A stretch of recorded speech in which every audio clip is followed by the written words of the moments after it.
Hello everyone, welcome to English Shorthand classes. Exercise second. Get ready for the dictation. Start.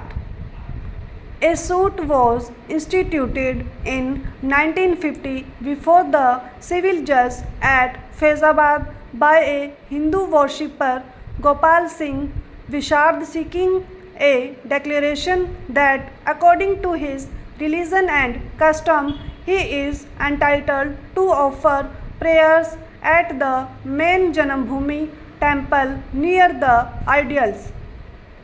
The Nirmohi Akhara represents a religious sect amongst the Hindus known as the Ramanandi Bairagis. The Nirmohis claim that they were at all material times in charge and management of the structure at the disputed site, which according to them was a temple until 29 December 1949, on which date an attachment was ordered under section 145 of the Code of Criminal Procedure 1898. In fact, they claim as she-bades in service of the deity, managing its affairs and receiving offerings from devotees. Theirs is a suit of 1959 for the management and charge of the temple. The Uttar Pradesh Sunni Central Board of Waqf, Sunni Central Waqf Board and other Muslim residents of Ayodhya instituted a suit in 1961 for a declaration of their title to the disputed site.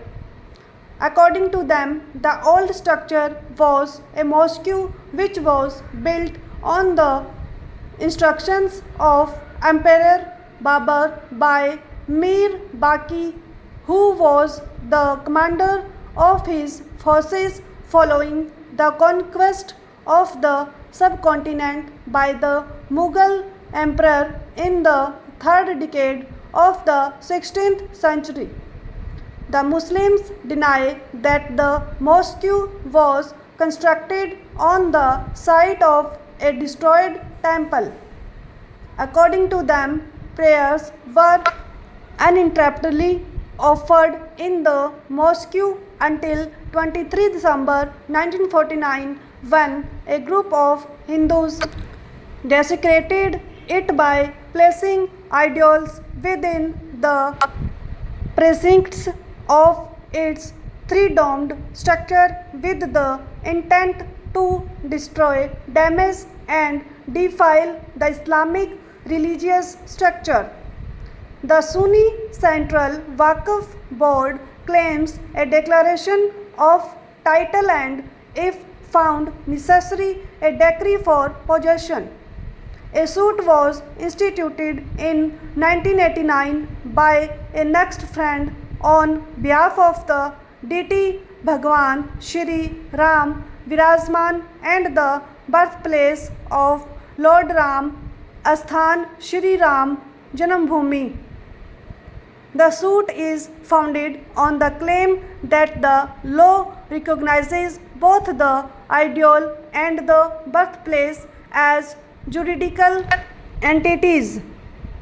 The claim is that the place of birth is sanctified as an object of worship, personifying the divine spirit of Lord Ram. Hence, like the idol which the law recognizes as a juridical entity, the place of birth of the deity is claimed to be a legal person, or as it is described in legal parlance, to possess a juridical status. Stop.